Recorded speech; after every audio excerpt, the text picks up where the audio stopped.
Well, let's get started. Now, to move the technology to market, there needs to be a buyer. The buyer is going to buy for an end user or is the end user.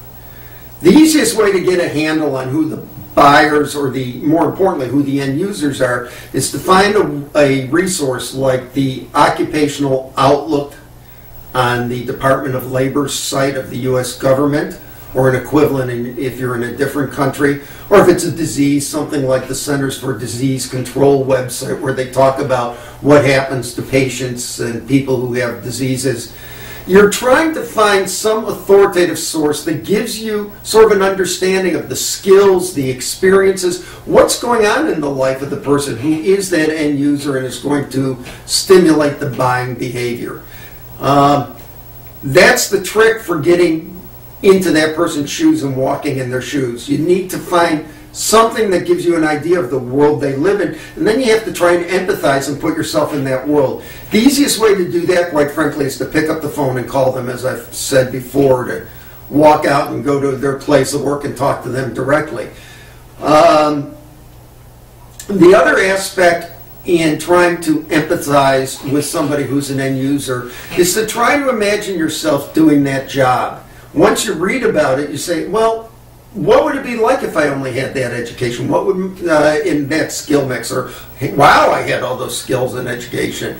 What would it be like for me? What would my life be like? What would it be, would I, when I come home, would I be satisfied? Would I be grouchy? When I'm in the work, would I be like sweating and trying to get the dirt out of my eyes? Or am I in a clean office? Or am I out there and people are shooting at me? Who knows what? But you're trying to understand sort of the nitty-gritty of their life, because the story can't be abstract. It has to be about these people, because the buyers and the sellers are not institutions. People who buy are real people, just like you and me. Similarly, our competition and ourselves as sellers are real people, and we have to try and get a handle on who these individuals are as people, as well as members of something called a customer segment, which is simply a group of people who have similar traits and buy the same kinds of things using the same kind of criteria. Or on the standpoint of sellers, in what they call an industrial sector, which is all the companies in the sector that sort of compete the same way and are selling toward the same kind of stuff for the same people. Those are abstractions. The story has to be concrete. So as you're telling the story, even if you're using data about large social trends, you always have to try to understand what it means for the buyer as a person, for the seller as a person.